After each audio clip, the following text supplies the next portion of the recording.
Assalamualaikum warahmatullahi wabarakatuh. Halo semuanya.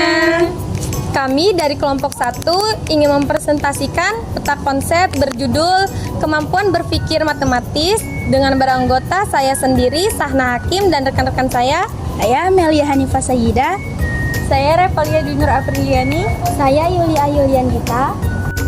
Oke, lanjut ke videonya. Halo guys, di sini saya akan menjelaskan ke kalian tentang komunikasi matematis dan pemahaman matematika. Komunikasi matematis adalah kemampuan menyampaikan ide ataupun gagasan matematika, baik secara lisan, tulisan, simbol, gambar, maupun diagram. Contohnya itu seperti menjelaskan cara menyelesaikan soal ataupun membuat model matematika. Sedangkan pemahaman matematika adalah kemampuan memahami konsep, prinsip, dan prosedur dalam matematika, sehingga tidak hanya menghafal rumus, tetapi juga tahu mengapa dan bagaimana rumus itu digunakan. Pemecahan masalah terbagi menjadi 5. Yang pertama adalah memahami masalah, yaitu dengan mengidentifikasi informasi yang diketahui, menentukan apa yang ditanyakan, menuliskan syarat atau ketentuan soal. Yang kedua adalah memilih strategi. Strategi umum yaitu membuat gambar atau diagram, menggunakan rumus, membuat tabel, menyusun persamaan. Pentingnya memilih strategi yang sangat efisien. Yang ketiga adalah melaksanakan langkah, lakukan strategi dengan runtut, pastikan tidak ada langkah yang terlewat. Yang keempat, interpretasi hasil, hubungkan hasil ke pernyataan. Yang kelima, memeriksa kembali seperti mengecek ulang perhitungan. Oke, selanjutnya ada berpikir kritis. Berpikir kritis adalah kemampuan memahami masalah dengan cermat, menganalisis, lalu mengambil keputusan yang tepat. Dalam matematika, berpikir kritis membuat kita tidak hanya asal menghitung, tapi benar-benar paham soal dan cara menyelesaikannya. Komponen dalam berpikir kritis yang pertama ada interpretasi, yaitu memahami arti soal atau data yang diberikan. Kemudian yang kedua ada memecah masalah menjadi bagian kecil, yaitu menganalisis agar mudah diselesaikan. Yang ketiga ada evaluasi, yaitu mengecek apakah langkah dan jawaban kita sudah benar. Yang keempat ada inferensi, yaitu menarik kesimpulan logis dari informasi yang ada. Yang kelima yaitu ada eksplanasi dan regulasi diri, yaitu menjelaskan alasan langkah kita dan mengontrol cara berpikir supaya tetap terarah. Contoh soalnya itu seorang pedagang memiliki 12 kilo mangga, 4 kilogram sudah terjual. Berapa kilogram yang tersisa? Langkah-langkah berpikir kritis yang pertama itu ada interpretasinya, yaitu yang ditanya adalah sisa mangga. Yang kedua kita menganalisis. Sisa itu kan sama dengan jumlah awal dikurang terjual, yaitu 12 dikurang 4.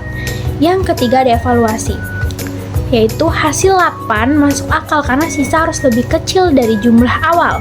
Yang keempat itu ada inferensi, yaitu kesimpulannya sisa 8 kilo.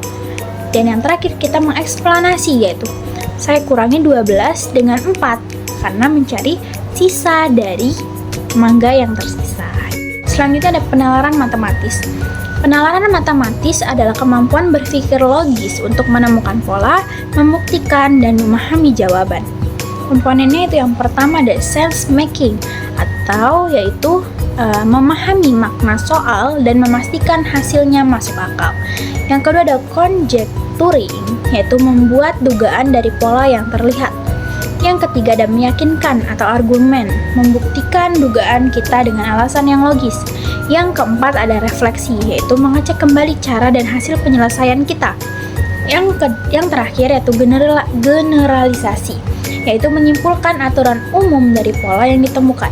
Contoh soalnya, perhatikan pola 2, 4, 6, 8. Langkah penalaran matematis yang kita lakukan, yang pertama itu sense making, yaitu polanya bertambah 2 setiap kali. Yang kedua kita melakukan conjecturing, yaitu dugaan saya angka berikutnya adalah 10. Yang ketiga yaitu meyakinkan atau argumen, karena 8 ditambah 2 adalah 10, maka dugaannya benar. Yang keempat ada refleksi, yaitu cek lagi semua angka selisihnya 2, jadi benar. Yang terakhir yaitu generalisasi, kita simpulkan bilangan genap selalu berjarak 2 satu sama lain. Dengan penalaran matematis, kita tidak hanya tahu jawabannya, tetapi juga memahami mengapa jawabannya benar dan bisa menerapkan ke situasi lain. Koneksi matematis. Apa sih itu koneksi matematis? Koneksi matematis adalah kemampuan menghubungkan ide dalam matematika agar pemahaman lebih utuh. Yang pertama itu adalah konsep lama dan baru. Itu melalui materi baru dipahami lewat dasar yang sudah dipelajari. Contohnya adalah volume bola terkait luas dan lingkaran. Yang kedua, mengaitkan materi berbeda. Topik matematika saling mendukung. Contohnya adalah aljabar dipakai dalam geometri. Yang ketiga adalah mengaitkan dengan kehidupan nyata. Matematika dipakai di sehari-hari. Contohnya adalah persente untuk diskon belanja. Yang keempat adalah memperluas pemahaman, tidak hanya hafal rumus tapi memahami makna. Contohnya adalah persamaan kuadrat bisa diselesaikan dengan berbagai cara. Wassalamualaikum warahmatullahi wabarakatuh. Bye-bye semuanya. Thank you for watching.